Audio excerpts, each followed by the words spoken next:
E é uma alegria ver esses irmãos cantando, louvando a Deus e tocando. Pastor, o senhor está com um desafio grande, viu? De cuidar, doutrinar essa turma forte que o senhor tem. E se essa turma toca desse jeito, ao que o senhor pôs no campo evangelizar, eles vão evangelizar 100 vezes mais que os outros. Animados, viu? Que Deus o abençoe, sustente esses irmãos, essas irmãs, que tem a voz tão boa, tão firme, que puxa e que leva a gente a ficar até de pé, tá vendo? Eu estava vendo uma irmãzinha ali e ela estava assim, ó, mandando a gente ficar de pé. Aí eu vi só, não tem outra saída. Meus queridos, nós vamos falar um pouco sobre a reforma do século XVI. Eu quero olhar 3 áreas muito específicas da reforma. Eu quero que você faça uma recordação rápida comigo dos fatores históricos que envolveram a reforma. Eu quero que você saia daqui sabendo alguns benefícios da reforma protestante do século XVI. E eu quero fazer uma provocação no final. Se nós precisamos hoje, a igreja nossa hoje, precisa de uma reforma. Pela graça de Deus, abramos nossas Bíblias em Romanos capítulo 1. Romanos capítulo 1, o texto que foi usado na reforma protestante do século XVI. Romanos capítulo 1, os versos 16 e 17. Vamos ler esse texto. Pois não me vergonho do Evangelho, porque é o poder de Deus para a salvação de todo aquele que crê, primeiro do judeu e também do grego. Visto que a justiça de Deus se revela do Evangelho de fé em fé, como está escrito, o justo viverá pela fé. Vamos orar. Fala, Senhor, ao nosso coração, fala, Senhor, às nossas vidas. Nos ensina a viver adequadamente, para que nós sejamos um povo alegre, feliz e abençoado por Ti. Cuida de todas as coisas, de acordo com a Tua misericórdia e Teu poder. Em Cristo Jesus. Amém. Meus amados, a reforma aconteceu no dia 31 de outubro de 1517. A gente fica pensando como que a igreja chegou há 16 séculos desviando do Evangelho. Mas não foi no início que a igreja desviou do Evangelho. O desvio foi aos poucos. O problema da igreja é que nós devemos sempre lembrar que a reforma não é uma questão simplesmente social, bem que ela influenciou a sociedade. A reforma não é uma questão econômica, bem que ela influenciou a economia dos países. A reforma também não é uma questão de liberdade das pessoas, bem que ela influenciou a liberdade, produzindo um texto sobre a vocação que mudou a estrutura do mundo completamente. Mas a reforma é uma questão espiritual e religiosa. Ela vem tratar de questões religiosas. A igreja, no decorrer da história, ela foi desviando aos poucos. Mas para desviar, aconteceu alguns fatos. Não foram fatos tão pequenos. No ano 310 da história cristã, a igreja começa a orar pelos mortos. Este foi o grande problema que a igreja entrou. A igreja é conduzida pelo emocional. A emoção muitas vezes pode desvirtuar os nossos ensinos. E a igreja começou a desvirtuar os seus ensinos, porque ela começou a orar pelos mortos, em 310. Em 503, a igreja criou o purgatório, que já era outra saída. Então a igreja ficou sem purgatório até 503. Só em 503 que chega na história o purgatório. O que é purgatório? O purgatório é um lugar intermediário entre a terra e o céu. A igreja começa a pregar que a pessoa não tinha condições de ir para o céu direto. Então ela morria e ela ia para o purgatório. Ali ela aperfeiçoava a sua vida, tratava dos seus problemas, porque os vivos que estavam aqui ficavam orando pela pessoa. Por isso foi criada as missas de sétimos dias, a missa de 1 ano, a missa de 2 anos, a missa de 20 anos, de 30 anos, 50 anos. E se as famílias tivessem riqueza, podia deixar para a igreja, e a igreja ia orando ou rezando por essas almas que estavam no purgatório. E até criou, o Lutero levanta isso nas suas 95 teses, que havia um santo que estava no purgatório para interceder. Chegava a hora dele sair, ele não saía. Aí saía outra pessoa e ele ficava. Ele ia purgando pecados de outros. Em 993, a igreja torna oficial a canonização dos santos. Por que era importante a canonização dos santos? Porque a igreja criou um departamento financeiro religioso. O que é esse departamento financeiro religioso? Era chamado pela igreja como o banco dos tesouros, ou os bancos dos méritos. Afirmava-se que o santo fez mais do que o necessário para a salvação dele.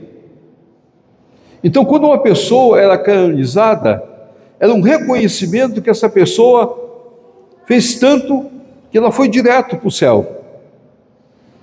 Ela não passou para o purgatório. Ela não cometeu nenhum pecado, ela foi direto para o purgatório. Ela fez muito mais do que o necessário. Então, formou o banco dos méritos. Então, a igreja teria de administrar esse banco de méritos. Aí, em 1190, a igreja tinha agora as indulgências. As indulgências era a maneira da igreja administrar o banco de méritos. Então, se uma pessoa cometia qualquer pecado, chamado pecados veniais, não pecado mortal, a igreja podia comprar, a igreja podia vender o perdão. A igreja tinha poder de perdoar. Então a pessoa passaria menos anos no purgatório. A igreja ia lá, sacava do tesouro dos méritos, do banco do tesouro dos méritos, e aqueles benefícios dava para aquelas pessoas que haviam pecado. 1190 que surgiu a venda das indulgências. 1213 ou 1215, a igreja oficializa a confissão auricular, porque essa confissão é que iria dirigir as almas. Então todo mundo deveria obrigatoriamente passar pelo padre para confessar os seus pecados. Aí ele poderia orientar ou o pagamento ou a compra de uma indulgência, ou poderia orientar a pessoa a fazer penitências. Vocês sabem. Então eu gostaria de colocar para vocês que estas 5 questões foram importantes para a igreja chegar à situação que chegou no século XVI. Quando chegou no século XVI, houve um problema sério na Alemanha e também na igreja. A igreja de Roma estava construindo a Capela Sixtina, que era toda forrada de ouro, é a capela mais bonita do mundo. Foi contratado Leonardo da Vinci, que foi o arquiteto, o homem que construiu a capela. Mas para construir essa capela, a igreja precisava de muito dinheiro. E ela não tinha tanto dinheiro. Vaga-se um arcebispado de Nantes, na Alemanha. Qual era a saída que o Papa teve? Vendeu o arcebispado. Ele encontra uma pessoa, um bispo interessado em comprar o arcebispado. Só que o bispo não tinha recurso. Não tinha dinheiro para pagar o arcebispado. Aí ele faz o seguinte: ele orienta o bispo a pedir dinheiro emprestado a uma casa bancária. Ele vai lá, arranja o dinheiro. Agora o bispo teria de pagar a casa bancária. O Papa, de uma forma muito inteligente, muito capaz, orienta o bispo dizendo: nós temos uma saída para você. Eu vou emitir indulgências. Você arranja um vendedor de indulgências, que é o pecado, é o pagamento por pecados veniais, que nós chamamos de simonia. Era a venda de benefícios religiosos, era uma simonia, veio da palavra de Simão, que tentou comprar o poder, os irmãos vão ver lá em Atos, tentou comprar o poder dos apóstolos, então veio da palavra simonia. Então nós vamos editar as indulgências, e você vai vender as indulgências, você arranja um vendedor das indulgências, a metade do valor das indulgências, você devolve para o bispado, para o papado, porque fora eu que emiti. Então você vai me dar a metade das vendas das indulgências. A outra metade você vende e paga a casa bancária. Então o Papa saiu vendendo, conseguiu dinheiro do bispado duas vezes. Uma pela venda das indulgências e outra pelo empréstimo que o bispo havia feito. E o bispo concordou. E ele encontrou um vendedor chamado Tiesel. E esse homem começou a vender as indulgências. E a tese desse homem era muito interessante. Compre a indulgência, que no instante que o seu dinheiro cai na caixa, a alma dá um pulo no purgatório. Então você podia comprar indulgência para 3 tipos. O pecado do seu antecessor. Meu pai morreu, meu avô morreu, meu bisavô morreu. Eu vou comprar indulgência para que ele fique pouco tempo no purgatório. Olha a emoção. Olha o desejo emocional atrás. Você podia comprar o pecado por pecados seus próprios, pecados seus já cometidos. E você podia comprar o perdão por pecados que você gostaria de cometer. Eu quero matar uma pessoa, então eu já vou comprar o perdão antes de eu matar. Vocês estão vendo? Tinha 3 maneiras de você comprar a indulgência.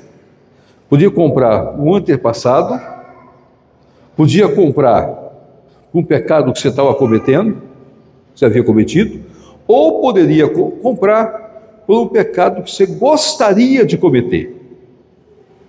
Aí eu quero adulterar, então eu vou lá, compro indulgência e adultero. Eu já estou perdoado. Eu quero dar um prejuízo na empresa, eu vou lá, compro a indulgência, já estou perdoado. Quando Lutero viu essas pregações, Lutero revoltou-se. Rapidamente, só para os irmãos compreenderem, Lutero nasceu no ano de 1400 e ele era a família de Lutero era uma família extremamente que gostava muito de recursos. Nasceu em 1483. O seu pai queria que ele fosse advogado. Mas Lutero, quando viu a morte de um amigo dele, ele ficou preocupado com a sua salvação. Ele disse: eu preciso encontrar um Deus generoso, um Deus gracioso. Aí Lutero procura um convento, procura um lugar para se refugiar e vai para o mosteiro dos agostinianos. Lá tinha um homem chamado Staupes, que era o prior, que era um homem que conhecia a Bíblia, era um homem crente, era um homem que tinha uma experiência real com Jesus.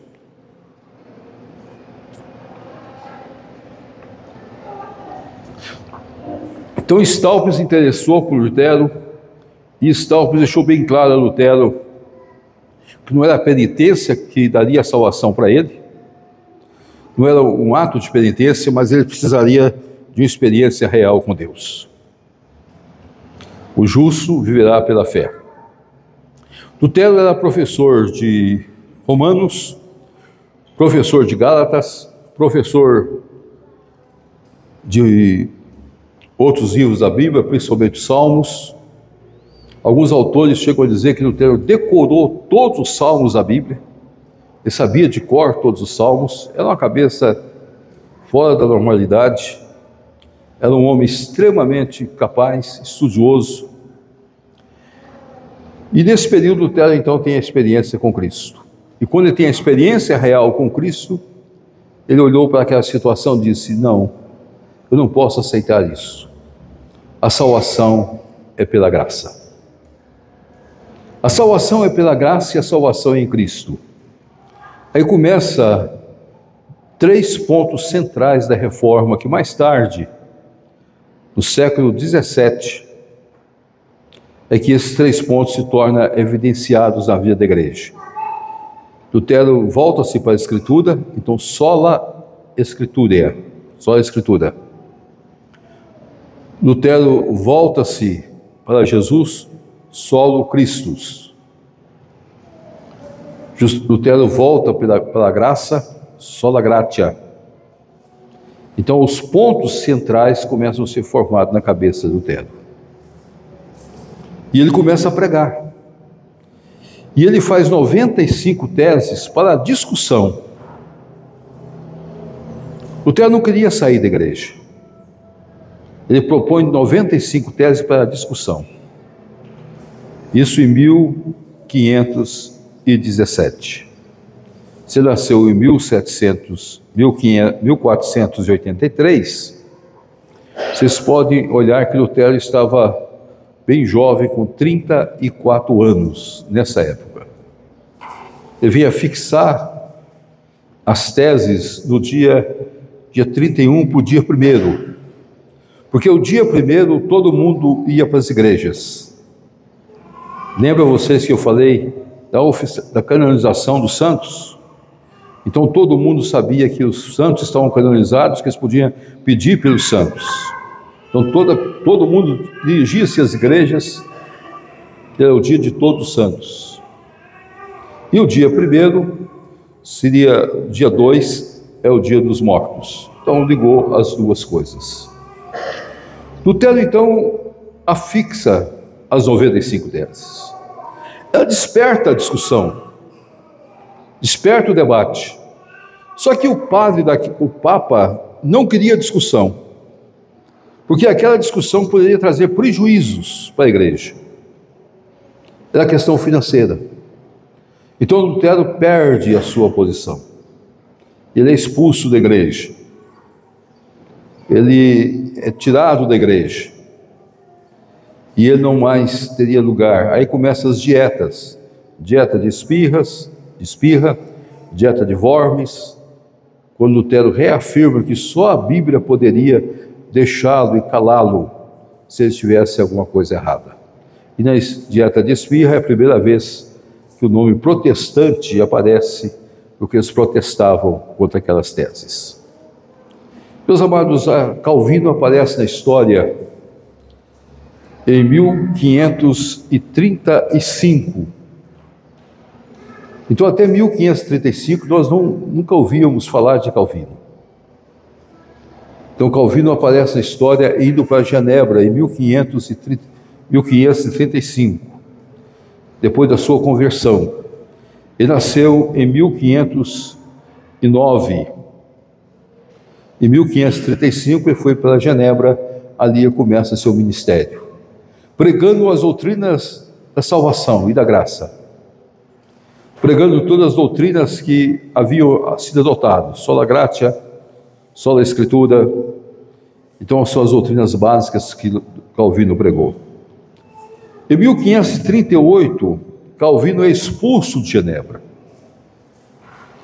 porque Calvino cometeu um ato. Ele cometeu a primeira disciplina histórica da história. E é bom a gente saber disso, que depois eu vou mostrar um pouco a respeito disso. Calvino chamou os chamados grupo de libertinos que havia naquela época, e Calvino proibiu aquele grupo de participar da ceia. Eles não poderiam participar da ceia, porque eram homens que levavam uma vida de bebida, de orgias, de pecados, e Calvino não aceitava que aquilo convivesse com a fé. Ele, ao disciplinar essas pessoas, ele foi expulso de Genebra. É como se o pastor de vocês tomasse uma disciplina lá e vocês levantassem o grupo ao redor do conselho e expulsassem o pastor. Em 38, Calvino foi expulso. Em 41, Calvino é trazido de volta.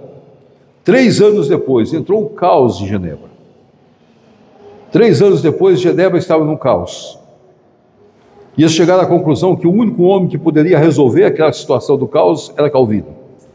Calvino era um homem franzino, magro, baixo, era um homem enfermo, com muitas enfermidades. A gente chega a dizer na história que ele tinha mais enfermidades do que a idade. E ele começa a reforma em 1541.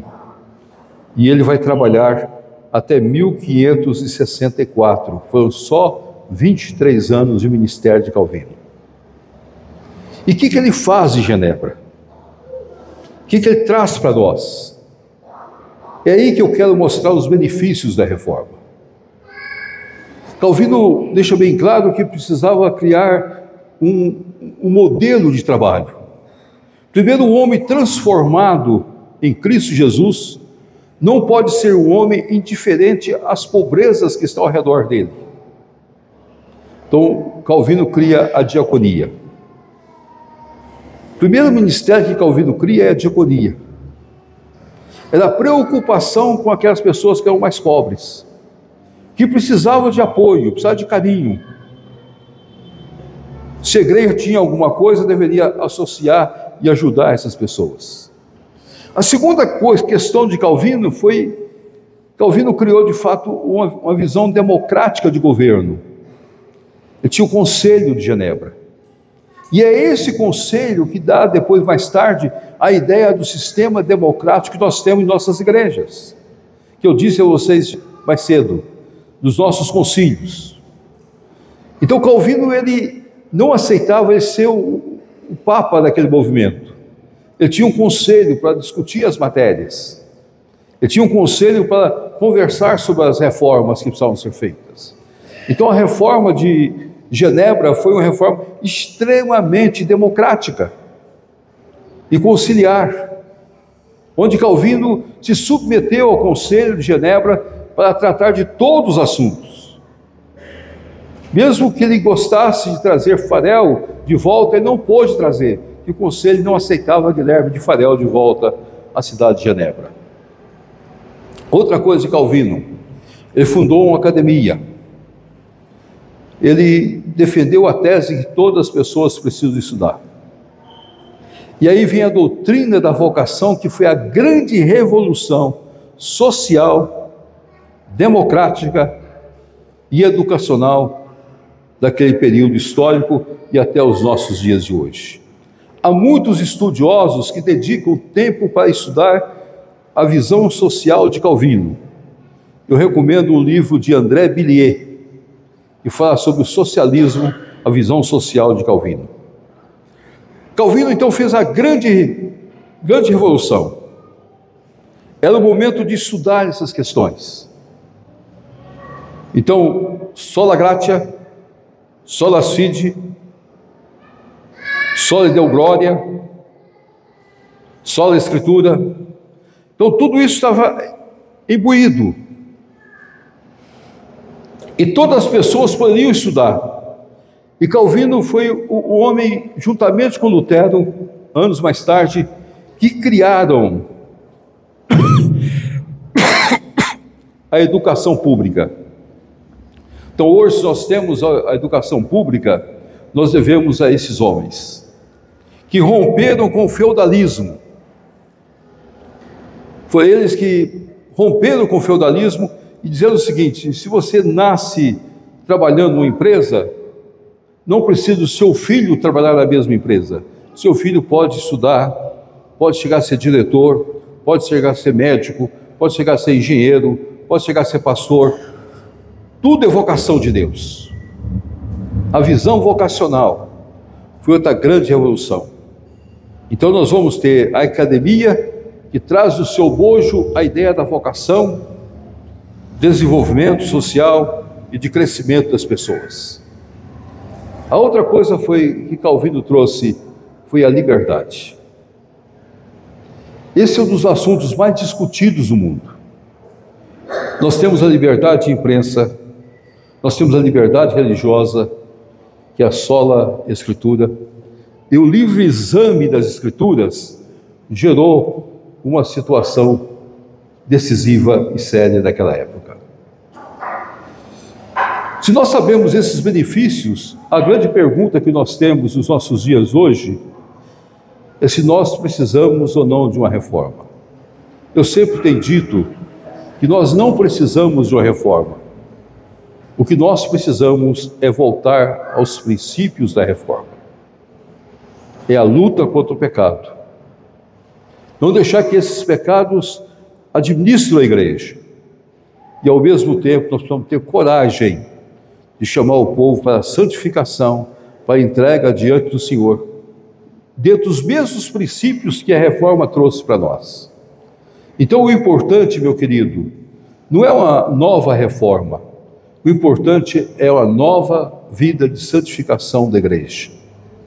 É uma nova visão que nós não aceitamos conviver com o pecado, que nós não aceitamos ter uma vida longe dos padrões estabelecidos por Cristo Jesus. E a glória é somente Deus, só deu glória. Somente ao Senhor que nós devemos dar glória, a mais ninguém. E temos coragem de estabelecer isso como um ponto central das nossas vidas.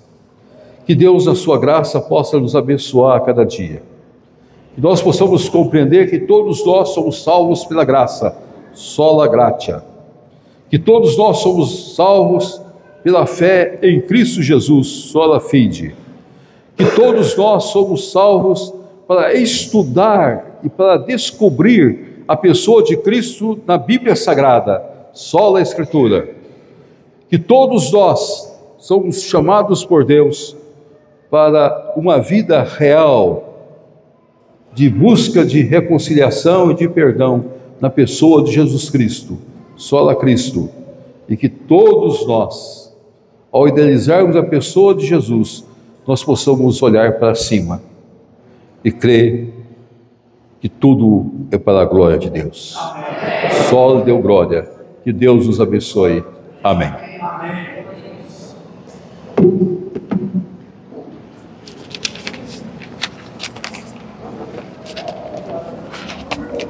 Meus irmãos, nós já estamos caminhando finalmente. Nós vamos ficar de pé, vamos orar, receber a bênção.